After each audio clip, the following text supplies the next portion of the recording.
In 2022, there was a book published that really kind of spooked a lot in America. It was by Stephen Marche. It was called The Next Civil War. And as people discovered when they read the book, that there was lots of details in there that made it seem like, something that we thought was buried deep in the past, in 1863. That's just nothing that would happen in the modern age. We may have some disagreements here and there, but certainly nothing like a civil war. But this author, Stephen Marche, said, no, actually, it's a lot bigger of a risk than you may think. And in fact, if you don't really understand what the risk is, we may unwittingly drift into it. And I've found the book excellent and also very disturbing because it was so saturated with evidence and factual information that his projections carried a lot of weight. And so I've been trying to get him for a long time. Finally, have gotten Stephen Marche to be able to join us here today, and we are privileged to get to have the author of the book with us. And so, Stephen, first of all, just welcome to the show. Thanks for coming. Pleasure to be with you. Yeah, always nice to be with you. Well, listen, I just want to ask you before we get started, what led you to writing this book? How did you stumble upon this idea and turn it into a book? Well, a Canadian magazine sent me down to cover the 2016 inauguration, the first Trump inauguration, and it had, I'm not a conflict reporter, right? Like I am a journalist, but I'm not, I'm not the guy they send to Haiti or whatever, like or Ukraine. And so I was at this event, and suddenly, I'm standing on top of a limousine and it's on fire. Suddenly I'm in a group of like pretty radical anarchists in complete black masks. And then I go for a cigarette and they come back and they're all arrested and charged with felonies, it turns out. And there just was a kind of incredible hostility and fall of Rome vibe. And so I decided, okay, the political discourse that I hear doesn't explain anything, right? Like it always gets it wrong. Certainly it got it wrong before 2016. I'm going to try and go across America and I'm going to interview everyone that I can. And I'm going to find the most reliable information I can and the best available models that I can and figure out what is going on in the United States. And the result is this book. And did it surprise you from your first thought when you were talking about all the things you observed at the inauguration, and when you started going around the country, did what you discover surprise you, or did you find it what you expected? Oh, I mean, it was, well, I mean, kind of both. No, I would say it was very surprising. I mean, I'm almost 50 now, so I grew up until I was 30, assuming that America was not just a stable country, but the stable country. Like it was like I come from Canada. We nearly fell apart twice in my childhood, and America was like absolute icon of stability during that period. And of course, the past 20 years, we've seen that America is actually incredibly unstable and that the interior kind of contradictions of its political situation are starting to rear their heads. So that's still surprising to me. Like that's still like how that happened is very, very strange to me. And it seems to me a very pressing intellectual question. When I crossed America, because I look the way that I do and because I come from Alberta, which is sort of the Texas of Canada, I was welcomed into a lot of far right places and certainly spoke with them and got along very well with them and liked them. And that was surprising. I think when I came to understand the models that this book is really based on, suddenly a lot of things were a lot less surprising to me, if you will. I see. Yeah, and that's part of the concern that things start to make a little more sense. Yeah, And let's exactly. actually just jump right into the introduction, because the first couple of sentences of the book really get your attention. Gary, if you can throw that first one up there, because what you write is the United States is coming to an end. The first sentence of the book. The question is how. Every government, every business, every person alive will be affected by the answer. And then you go on to say that the United States was synonymous with its glory of democracy. No longer. Solidarity has dissolved. Not is dissolving, I noticed, but it has, past tense, dissolved. The American system has become a case study of paralysis. Political violence is on the rise. So what leads you to write that first sentence there, is coming to an end, not that it's in danger of going downhill? Well, the United States is a textbook case of a country headed for civil war. In every other instance in history where the conditions that you find in the United States exist, civil war arises. That includes the levels of inequality, both horizontal and vertical inequality, that there fundamentally is no political solution to, and therefore tends to lead to violence. You have the hyperpartisanship by geographical region, which I think we can say is pretty definite at this point. I mean, when I started writing this stuff in 2018, it might have been a little vaguer, but I think it's pretty evident to everyone now that that's a real phenomenon. As well as the environmental degradation, which the CAA calls a threat multiplier. Like, there's a lot of threat multipliers operating in American life right now. And then you got the real key one. I mean, there are a couple of key ones, but one of them is that America in 2040 is going to become a majority minority country, i.e., less than 50% of the country will be white. And wherever that happens in the world, like in Africa and South America and Europe, anywhere that happens, violence precedes that event. And also just the decline in the trust in institutions, which is kind of the mega trend that you can see in this book, and that you can see when you really do a hard look on the data, where it's not just trust in Congress, and it's not just trust in the Senate, it's trust in media, it's trust in the church, it's trust in every kind of institution that makes up what you call society. So as I say at the end of the book, like, nothing is written in stone. Like, and I'm not a futurist. Like, I don't give dates, and I'm not making predictions per se. I'm making projections from the models that I have seen, which I consider the best available models. And I also don't see anyone trying to stop the onset of the effects of what is happening. So that's why I wrote that opening line of the book. And so, what has your research shown is the reason for this deterioration? I'm not a young chicken anymore myself, so I remember Yeah, growing up in the '80s and '90s, and even into my professional life at the beginning in the early 2000s. That, yeah, I mean, this, like you said, obviously the United States is the beacon of global stability. I mean, if anything's going to fall yeah, apart, it certainly isn't going to be the United States. And there was still, at that time, even in the '90s, still very high trust, like in the yeah, military and the clergy and even the yeah. government. Maybe Congress was starting to go down, but still, it was still relatively high. What caused the deterioration from that time forward, say, until today? Well, just to be clear, this is my interpretation. So this is not from the experts that I spoke to. But the experts that I spoke to, like, whenever I asked them when did it really start to go haywire, the answer was, and this is everyone, like the experts on environmental, the experts on the experts on civil war from Prio in Norway, the experts on extremism, the rise of extremism, all of these things. They all mentioned 2008. Like, and just to be clear, they're reading that on a chart, so that they're not making implications about what did that. Like, so it's 2008, and then everything just goes funk like that, Wow. and their charts, right? Um, what happened in 2008? I mean, the biggest one, the one that if you really beg them to give you a kind of answer, would be the housing crisis, right? Where after the housing crisis, you start to see really the death of the middle class American dream, right? Where the basic premise of America is that your children will do better than you, materially and therefore in other ways. And when that starts to fall apart, I mean, there are other things that happen. Some people would say that having a black president, through the culture into some kind of shock. Also, you could say the surge in Iraq, which was that same year, and Yep.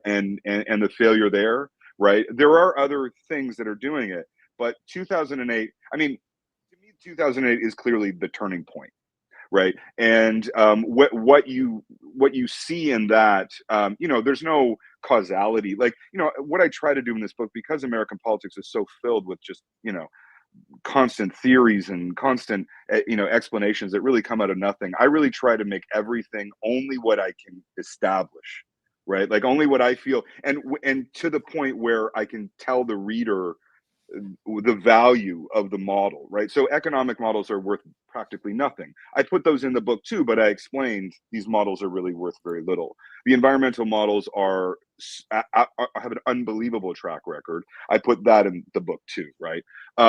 So what were the models come out of 2008? That's when things start to really go crazy. right. And you could say that, the decline in trust in institutions begins earlier. It tends to begin in 1980, and it's very slow. That's a very slow process. What caused that? That's like a spiritual question.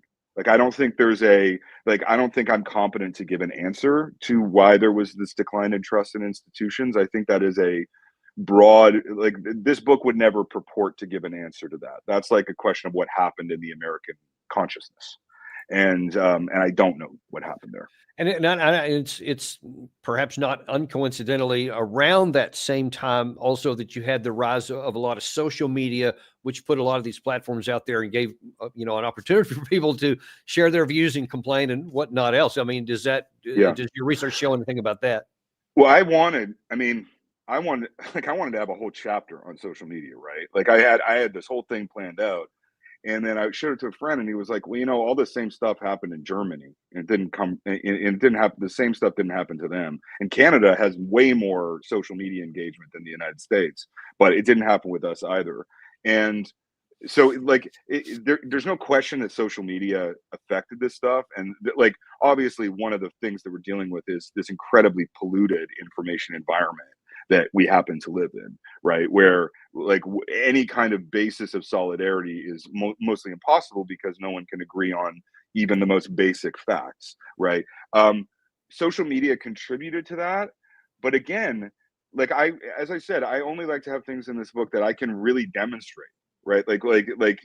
Here is, and it's not really possible to do that with social media. I mean, I think it is really the way that social media interacts with, you know, the most beautiful thing about America, which is its ability to generate new ideas, and its ability its freedom of thought, and its freedom of speech, and its freedom to, literally define your life on your own terms. Like, when it seems to me somehow that the way that beautiful thing about America, the most beautiful thing about it, when it interacts with um, social media, it just has a much more, it just has a kind of toxic effect. But again, that's not in the book because I can't really establish that. That's just a supposition.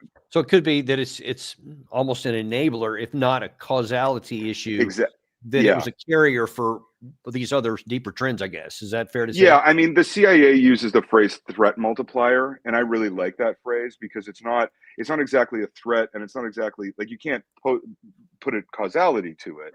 It increases the chances of violence. It increases the chances of breakdown. It's sort of like smoking. Like, some people smoke their whole lives and nothing bad happens to them. Other people get lung cancer, right? But Yeah. there's a percentage of it, right?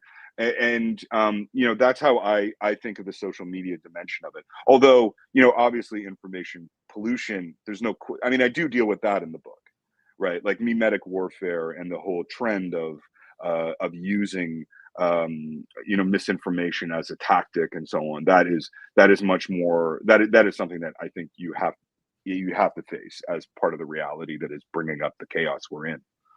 I got it. Well, let's get into a little bit more about what a civil war would look like in the modern era. Now, I think you point out Yeah. in the book several places, this is not going to be like the North and South with armies marching in different directions and whatever. But you say, and this is a call out here from the book. It says the collapse will arrive sooner and more suddenly than anybody expects, but it won't come as a surprise. America is cracking apart at a moment when the ability to see the cracks spreading has attained unprecedented clarity. I wonder if you can talk about that part first, because that almost seems counterintuitive. Because if it's so obvious, then why can't we all see it? But you say it won't come as a surprise, but it will shock people. How does that all fit together? But I have to say, I'm pretty proud of that line. That's a pretty. I think I got that one just right. I mean, like, I think, I haven't seen that one in a while. I mean, I think we can see what I meant by that line was actually that the modeling available is so strong now, right? Like, if you want to know what happens when a hurricane hits New York, you can talk to the researchers at Columbia, and they can show you to the street level, like, what will happen when a hurricane hits New York. The models for lone wolf terrorism, like, their accuracy is shocking, right? Like, to me anyway. Like, they always, they of course are professionals, so it's no surprise to them. But to me, like, if you want to see how it happens, you absolutely can get a very in-depth look just by talking to the expert class. What I mean by it'll shock everyone, but it won't be surprising, is because people um, don't know what violence is and what civil war is like, and it's unbelievably brutal and unbelievably, it's the worst thing that can happen to a country. I think being occupied is actually better. And I think it is a state of fear and a state of instability that is truly drastic. I mean, I remember one of the first interviews I ever did for this book was with an American network, and one of the guys asked me. He said, "Do you think a civil war would be that bad an idea? Do you think it would clear the air?" And I was like, "Are you kidding? Like, the last time you did this, you lost 3% of your population. Like, the last time you did this, 1/3 of men under 50 in South Carolina died. Like, you absolutely don't want to do this. So, like, there really has to be a better way, you know, than civil war. God, I mean, God willing, there is. Yeah. So again, we say that this is not like 1863 all over again. And in fact, the next thing you say is that it kind of tailing off of this one. You say that we don't see it because we don't want to see it. You wrote, Yeah, in a sense, the crisis has already arrived. Only the inciting incidents are pending. In America's first Civil War, Buchanan's State of the Union address preceded the war itself by 5 months, but his declaration that secession was unlawful, but that it couldn't constitutionally do anything about it, marked the moment when America split and the war became inevitable. From then on, the country operated two separate political systems, two legal systems. The country cracked before it divided. So in that sense, you say yeah. the crisis has already arrived. What do you mean by that? And where are the cracks today? Well, for instance, I mean, I'll take two that I think are sort of more parallel or more analogous to the first Civil War. So, if you're a woman and you're driving through the United States, you're able to get pregnant. Your rights and duties as a citizen change not just state by state, but sometimes county by county. That's what preceded the Civil War in many ways, is that there were just essentially two legal systems, or there were actually a series of fractious legal systems. Um, the other thing is that the tolerance for violence is getting pretty extreme. And I mean, it has taken on a new dimension, but like, well, farther advanced than what I was describing in the book. When you have someone like Luigi Mangione, who, killed a totally innocent man in broad daylight in New York City, and 40% of Americans under 30 approve of his actions, that's very frightening. And also, of course, like the release of the January 6th riders, which essentially is saying, like, political violence is fine as long as your side wins. And I mean, one line that I think about more and more right now is what Cardinal Richelieu said, in the French Revolution, which is treason is just a matter of dates. And I think America has entered a period right now where treason is a matter of your timing. And so what do the cracks look like today that you see? Well, I mean, the acceptance of violence. I mean, but also, like, the most recent poll says that 90% of Americans believe their political system is completely broken. So, I mean, right? 90%. I didn't see that one. Well, yeah, it was in the New York Times. It was actually interesting because they asked them, "Do you think it broke recently?" And it was like 20%, and Democrats and Republicans were the same. It was like Republicans thought that it was been broken forever. Democrats thought it had been broken more recently, but they both were at 90%. Right. So if you have a political system where the people genuinely don't feel it's legitimate, I mean, you are in a broken political system. So I don't think, and then rising capacities for violence, right? Like, I think we've seen a bit of that just, right after the election, but I think we can only expect more of that. I mean, it has been rising for a long time, Yeah. so I don't know why it would diminish now. Right. Yeah. Certainly don't see any evidence of that. Yeah, Uh, I so, mean, so I let's don't see any evidence of decline. I mean, So I want to get into what a civil war would look like in the modern era, as opposed to 1863, where it was North and South. Yeah. And you mentioned, I think on that previous screen we just showed, you said it's just waiting for the inciting events, and that's Yeah. the bulk of your book, where it has dispatches where you project this is what it could be. And before I even get into the specific one I want to talk about, could you explain what that means by you're not predicting the future, but you're showing some samples of what could be the inciting incident?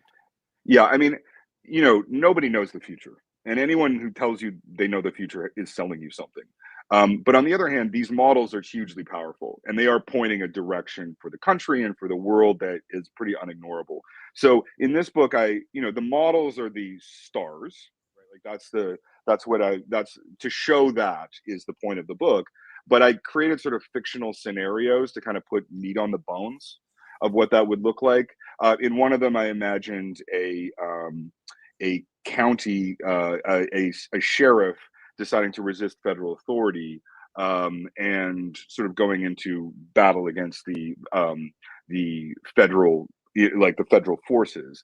That was based pretty closely on battle plans that an interview with the man who drew up the battle plans for full scale operation in the homeland. And so that, I think, is, that's not like it would say like I'm imagining it, but it's actually what the counterinsurgency and the counterterrorism community of the U.S. military, how they imagine it. And they imagine it sort of as in between, like something in between the troubles in Ireland and worst case scenario like Syria, right? Like it's not, yellow versus, sorry, gray versus blue going to war. It's much more chaos and like trying to control chaos. And of course, every attempt that you make to control chaos leads to more chaos. And the classic, loop of insurgency and counterinsurgency, which, we've spent 70 years learning the lessons of. So that is the very particular vision that I had of the next Civil War. I mean, to me, like the Civil War movie where it's like California and Texas going against somebody in Washington with air force and so on, that's not even remotely in the cards to me. What is just terrorism and asymmetrical warfare and insurgencies of various kinds. And in fact, on that sense there, and I think you addressed this at some point during the book, if I recall.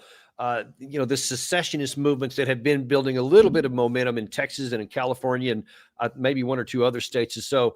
But you don't think that that's something, at least not in the near term, that could happen?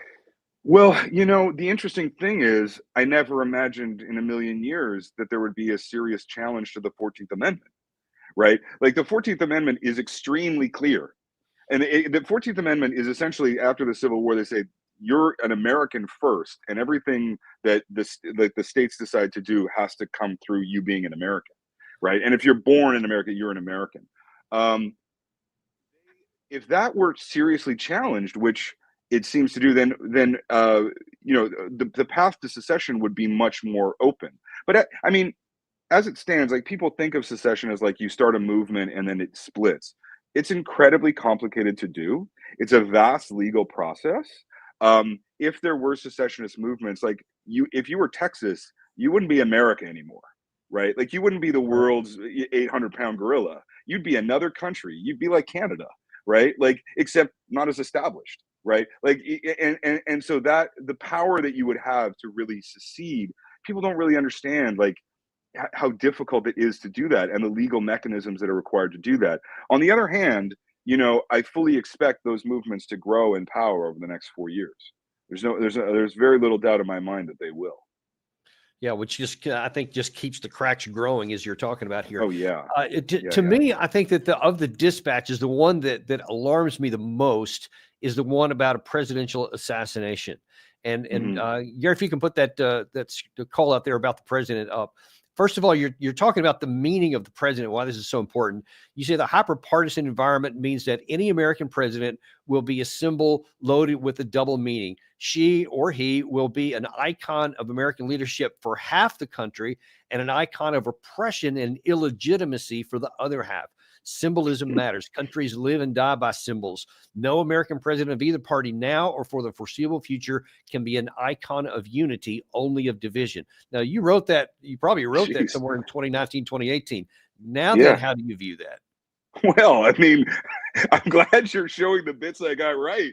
It's very nice of you. You know what I mean? Um, like, yeah, I mean, I think that, well, could that be any truer than now?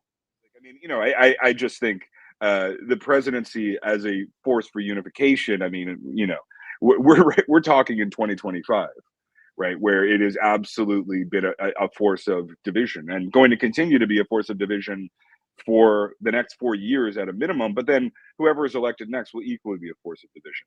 And so that actually creates extreme vulnerabilities in America, like not just in terms of like making civil war more likely, it actually creates scenarios where other countries can take advantage. Right? It is a terrible weakness to have when you don't have the symbol that's supposed to, a pluribus unum is now, you know just literally a crack breaking the country apart, and with the breaking apart force, right? I mean, there's no talk of reconciliation, or like, I mean, it's all destroy, destroy, destroy. So it's yeah, this symbolism is now in effect just a permanent divisiveness. And that real, like, it's things like this where it's like people were trying to pull back. You could say this is an exaggeration, but no one's trying to pull back. They just want to, they want to go into this crevasse. And that's you can't stop people from doing that when that's what they want to do. Yeah, and I would argue that you'd have been right no matter how this election came out, because if it had A been, million, yeah, of course, yeah. yeah, it would have Well, I been mean, nobody Campbell then. thought. I mean, but half the country thought Biden wasn't elected to Well, Trump, right, right, yeah. right? I So it mean, only started then. yeah. Yeah, and it started in 2016. I mean, and what really Yeah. started in 20, like in the birtherism around Obama, the invalidation of that. So I mean, that points to 2008 again. But then the invalidation of the presidency as a political technique. It just, like, these are the kind of bargains that people make for short-term political gain that just suck away the capacity of the country to exist, right? And I mean, I was at the 2016, like, not my president. I was like, well, whose president is he then? Right? Like, there's 600,000 people on the street screaming, not my president. Well, he is your president. But, I don't think there's going to be a presidency maybe ever again where everyone's united. I mean, maybe Well, I'm and, wrong. and that really raises the reason why this concerns me of all the dispatches that you wrote, because many of the others, like I think it was the flooding in New York, or the issue over the bridge you were talking about there, Yeah, those could be sparks that could catch fire and go other places. But this one is one that would immediately affect everyone, from shore to shore in the yeah. country here. And in the book you describe, I wonder if you can, in a second, if you can describe what you talked about, how an assassination would split people just in category and theory. But then this one already in this current environment, I think I sent you an email a couple of days ago that there was a piece Yeah. on Alex Jones where he showed on social media some woman that's obviously wanted Harris to win, and she was lamenting that Trump had won, and said, oh, we should chop off his head or something like that. And Alex Jones came back on and said, if that happens, there's almost like he had been playing a part in your book, that it would almost been a more plausible scenario. But I think that if anything were to happen to Trump, and we've already had at least two we know of assassination attempts while he was a Yeah. candidate or in between. If that happens now, I think that the tender could be really, really bad about blowing up. How do you view the risk today of that happening? Well, I mean, there are a couple different ways of looking at that question. I mean, one is the tolerance for violence is growing, right? And it's growing on everyone. So if you point to the Mangione case, where this is an assassination of a guy who, if you were to create a list of the top 10,000 people responsible for the debacle of U.S. healthcare, he would not be on that list. He is not the enemy of anyone. He is an innocent man with two children and now a widowed wife. And there's widespread, I mean, not just widespread support. New Yorker writers are going on television and saying they approve, right? Not randos on social media, right? So people are certainly openly talking about how much they would love to see Trump assassinated. Like that is absolutely no question that that is a totally normal conversation to have in certain cities in the United States. On the other hand, the left really has a very diminished capacity for violence, and historically, they don't do it very well. Right. Like if you look at like when I was doing my research, now this was 2020, like 2021, like right wing violence was about 54% of of political violence, if I've got it right. Um, and the left was only 4%, and in the middle there was various Muslim groups and so on. Like, but so there was a big difference between the right wing and left wing violence. That said, it's entirely possible that we could be transforming into that. Well, don't I The other, remember that your dispatch was that the guy who did the assassination of then a female president, and your yeah, assessment was actually motivated because of things he had heard, not that he was put up to it by somebody else. So there could be a lone wolf kind of person who's listened to someone like that woman I talked about there, and then go act on their own. But whatever it comes from, the act yeah. itself would I just seem like it would be a match on gasoline. Yeah, but frankly, it could be anything at this point. Like that, you're right that that's one thing, but like, what happens when the consumer price index goes up? We just had a run on the AI markets today. So like, what if that sparks a financial crash? And there's no like, the Tinder is lit. Like, but you wouldn't need a presidential assassination to push this situation right over the edge, right? Like, a presidential assassination would for sure do it, but there's actually like dozens and dozens of much less serious situations that could absolutely cause widespread outbreaks of violence, right? Another plague or not. Like, I mean, the administration is now basically doing away with the administrative state. The grown-ups are not in the room anymore. So when you're trying to deal with these situations, there won't really be anyone there to deal with them. It will be people sort of trying to figure them out on the street. And it's, I mean, just to be clear, this is an incredibly dangerous moment for the United States. And I'm not saying that a left-wing assassination of the president wouldn't start a huge conflagration, but it could actually be like a dozen things. Oh And wow. and I mean, yeah. Oh, I mean, I think if if there's more inflation, right? Like if there's more inflation, if the consumer price index goes over a certain point, in the immediate future, I mean, there's going to be very serious consequences from that. But also, I think when you're thinking about political violence, like the January 6th, the people who've been released from January 6th and pardoned from January 6th, I mean, those groups, the right wing groups, are not ideologically coherent, right? Like they are not going to Mhm. be loyal to anyone. They are in fact constantly shifting their politics. They're constantly shifting their intellectual basis, and they've now been proven to be that their violence is acceptable. And actually, like the threat to Trump from those groups, and the threat to his party from the divisions that are within it that are already violent, is actually another very serious possibility. Hadn't Like thought of that. the Musk Bannon split.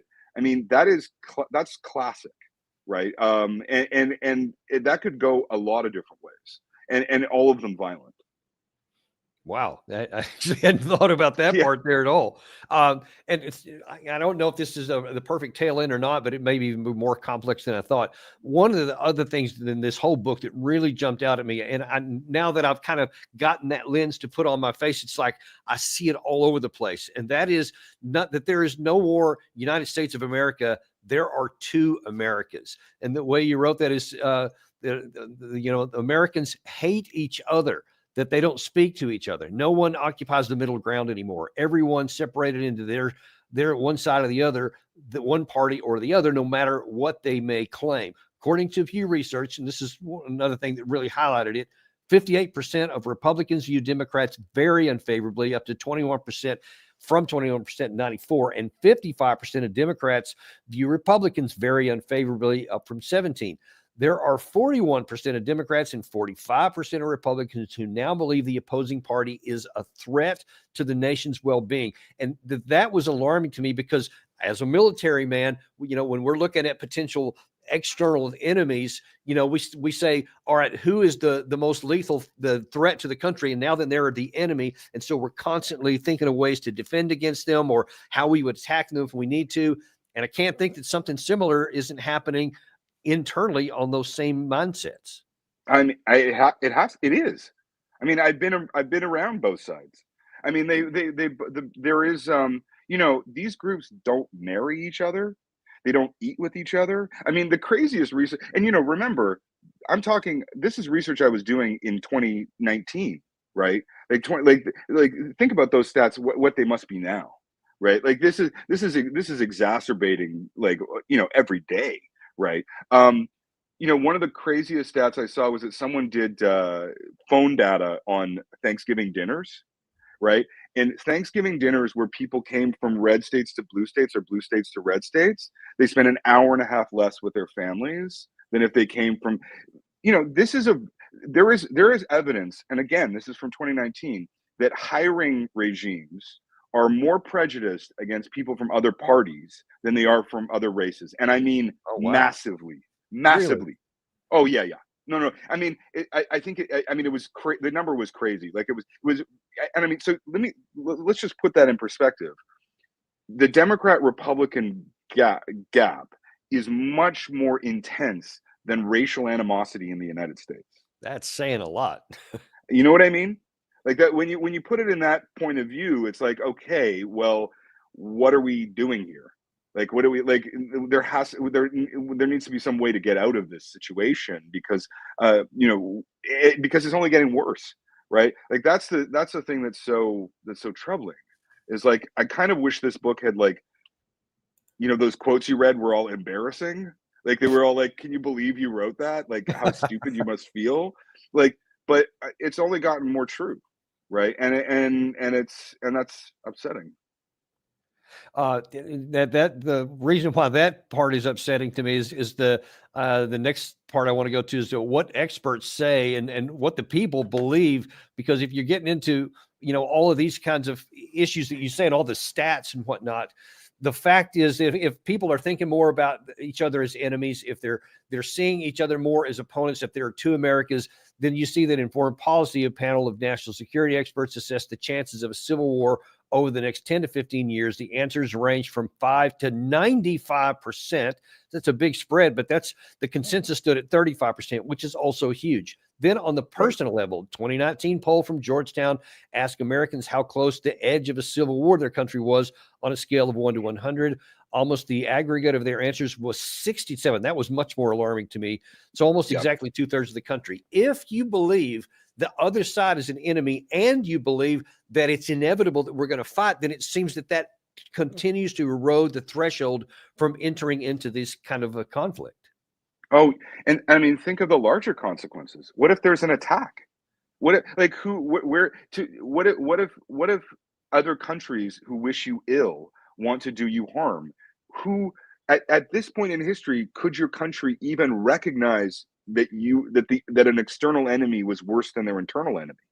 Right? I mean, like there is no sense of, I mean, like George Washington's farewell address is, I mean, that is a incredibly remarkable document if you've ever read it, because it predicts this moment just to astonishing Yeah, clarity. I have. I've I actually mean, it's just cited that before. I know exactly what you're talking about. it's incredible. I mean, it's a true. I mean, I guess it makes sense. He knew the country he was building, and he knew its weaknesses, and he knew what could happen to it. But yeah, like this is like if you're fighting each other, and you regard each other as the enemy, like what's gonna happen? Like one thing that we know happens in politics and in history is events. Like unpredictable things happen externally. It's not all in your control. And so what happens when events start to happen? I mean, it's truly that started to worry me more and more. Like the internal dissension in the United States and its paralysis, um, makes it it makes it so vulnerable. Well, so let me ask you this. from where you were in 2019 when you started writing this book, and even from Yeah. 2016 when you first became aware that there might be an issue that needs to be researched. So, where are you today in your level of concern? What's out of a scale of?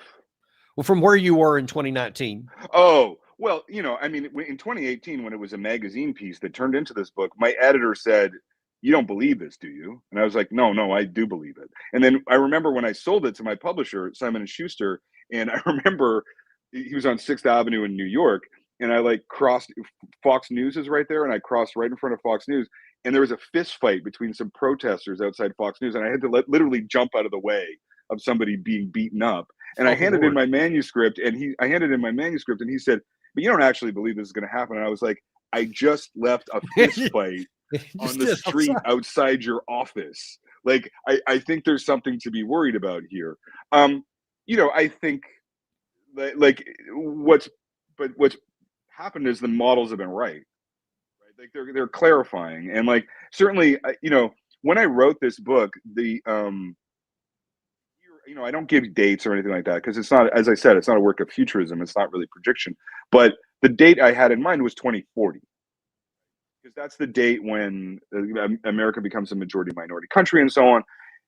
Obviously, it's accelerating a lot faster than that. And the experts did tell me it's a complex cascading system, which means that it's got multiple factors pouring into it. I mean, we haven't really even processed what's going to happen with all these people in California. Those disasters have huge ancillary effects on countries and communities. Like people get spread in huge waves, and there's crime facts about it. I mean, it's a that hasn't even been dealt with. And that, so, and there just keeps being those things one after the other, these threat multipliers. So I would say I'm much more worried than I was in 2019, that's for sure. And since speaking of that, the California situation there, one Yeah. of the things that struck me and really made me think of your book almost right away. There was a number of experts, I think one of which was on Joe Rogan podcast or so a few years back, said all the conditions are in place to have a super mega fire that could, cause all kinds of damage. And the guy was apparently saying at the time, all we see the fundamentals and the factors, all we're waiting for is just the wrong set of circumstances. Do you get the sense that we're in this case where it's like a really dangerous thing that even possibly a minor spark could blow up into a big wave right now? Yeah. I mean, why do you think the insurance companies turned off their insurance for those places?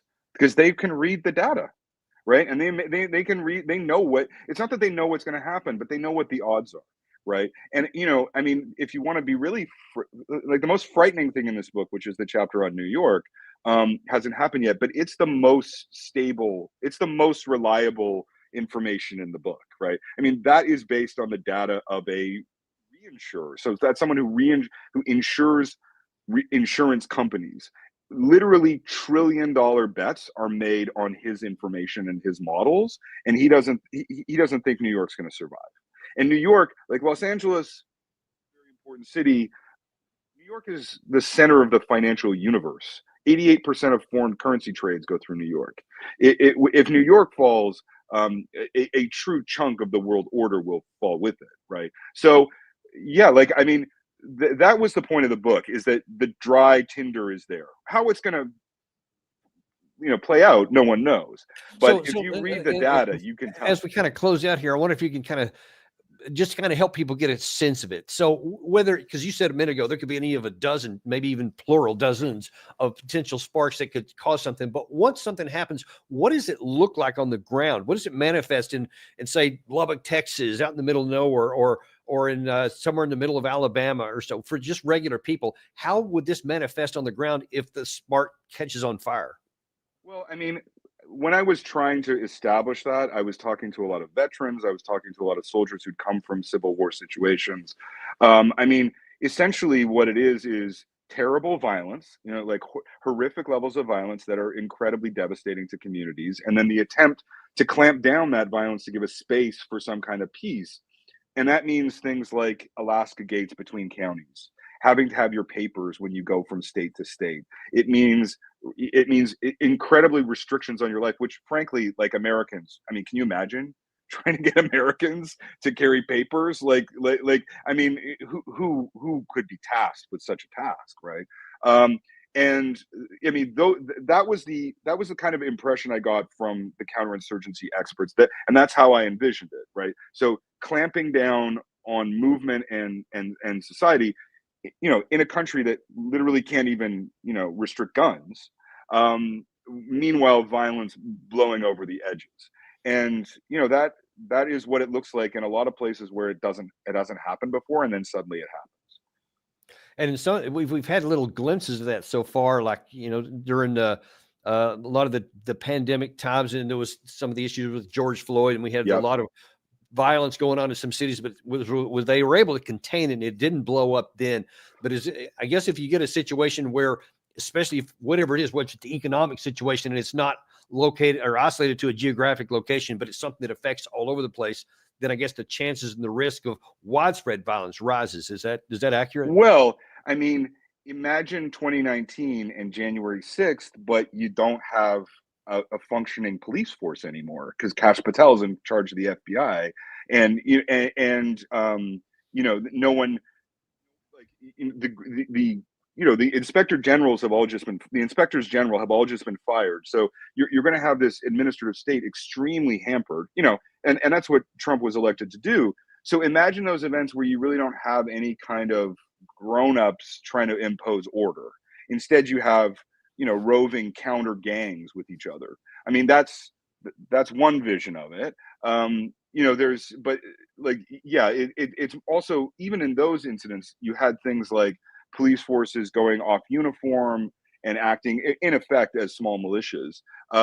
But yeah, like the chaos of 2019 and 2020, except without large structure orders to actually trying to contain it. And so it just, instead of containing it, just goes out and out and out. I mean, that's what chaos looks like. So given the current, we're now all of 8 days into the Trump Could I administration. just add? Could I just Sure. add that those projections are just mine. Like, that's not from the expert class that I talked to. The stuff in the book is much more. That's just me thinking of what it would look like. The Yeah. stuff in the book is much more based on serious military analyses and like people who have actual experience dealing with war and dealing with Well, yeah, civil and conflict and have. so I've on. got 4 combat deployments of my own, and I Right. trained a Yeah. lot in counterinsurgency. So, Peter Mansour, you quoted, and I know his Yeah. work well. So Right. one of the reasons I was so alarmed by this, because I can see how some of this would work out. Right. But before I let you go, let me ask you this. So we're 8 days into the Trump administration already, Yeah. because I've got lots of both conservative and liberal friends, and my liberal friends are like terrified about what's going on. They're fearful that everything is the next Hitler. It's now a fascist state that's coming into play or whatever. Yeah. All the conservative friends are thinking, well, it's about time we're finally getting some law and order, et cetera. Giving Right. more credence to there are two Americas, because they're staying radically different. Yeah. Especially as we get into not even too long from now, the midterms, where then the Democrats are going to try to recover their losses and try to take the House or the Senate away Yeah. from the Republicans, et cetera. And so they're going to get back into that whole fear mongering thing, et cetera. Is there anything on the horizon that you see that there could be a countervailing force, that somebody could say, take this action that could tamp things down? Or do you think, I mean, I'm putting you in a hard position here, that we're basically on a build up until some trigger finally blows up? Well, I mean, you put me on a spot, so I'm going to give you a double answer that's going to be unsatisfying, right? So one thing is, I haven't seen any evidence of attempts to slow it down, right? And I think people who think that the Trump administration is law and order, you're going to be very disappointed in that, right? Like, this is not the actions of somebody who is going to contain violence, right? This is someone who's going to spread violence. But one thing about the American political system, because it is so linked to entertainment, because it's basically like a reality television president, and like, one thing is that Straight up. Yeah. The one rule of pop culture. I was a pop culture columnist at Esquire for 8 years, and there's only one rule of pop culture, and that is that everything that's hot gets cold, and everything that's cold gets hot. Right? Hemlines go up, hemlines go down. Indie rock is in, indie rock is out. And then back in. Right? And today is probably the most popular that Donald Trump is ever going to be for the rest of history, right? And so and that's not, Fascinating. that doesn't really depend on what he does, right? That doesn't, like, that's just the way that this operates, right? And so there, America, you know, one of my favorite ideas in the book is the idea of a reverse pendulum. Like, because it seems to me so clearly what's happened. Like, the left goes crazy left, and then this makes right-wing people go crazy right, until you get everyone's worst self. You get and that's the world we live in. The left is absurd and utterly ridiculous in all of the manifestations that we know about, and all of the social justice, nonsense that we've been dealing with. And the right has gone crazy too, right? And they drive each other crazy by going back and forth. So, and that is how American politics has worked since 2008.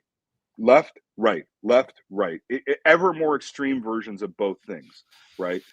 So if that pattern continues, there'll be an even more extreme left than Trump is right, which Oh, that's a sounds to scary me, thought. yeah, I mean, it sounds to me like very, very, very terrible. But it's all like the options are poor.